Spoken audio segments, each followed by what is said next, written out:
અમરેલી જિલ્લામાં હવામાન ખાતાની આગાહીની અસર જોવા મળી રહી છે. હવામાન ખાતાના વાવાઝોડાની આગાહીને લઈને અમરેલી જિલ્લાના દરિયા કિનારે પણ તેની અસર જોવા મળી રહી છે. અમરેલીના જાફરાબાદના દરિયા કિનારે ભારે કરંટ જોવા મળ્યો છે. જાફરાબાદના દરિયામાં ઊંચા મોજા ઉછળ્યા હતા અને વાતાવરણમાં પણ પલટો જોવા મળી રહ્યો છે. વાદળછાયું વાતાવરણ જોવા મળી રહ્યું છે.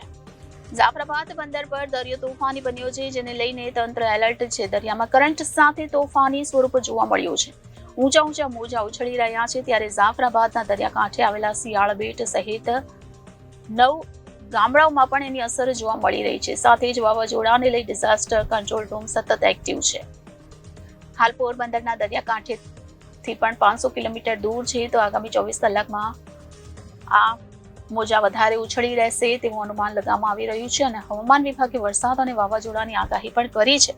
ત્યારે આજે અમરેલીના જાફરાબાદના દરિયામાં કરંટ જોવા મળ્યો હતો. જાફરાબાદ બંદર પર લાઇટ હાઉસ પાસે પણ ઊંચા મોજા ઉછળતા જોવા મળ્યા હતા. આમ અમરેલી જિલ્લામાં હવામાન ખાતાની આગાહીની અસર જોવા મળી રહી છે.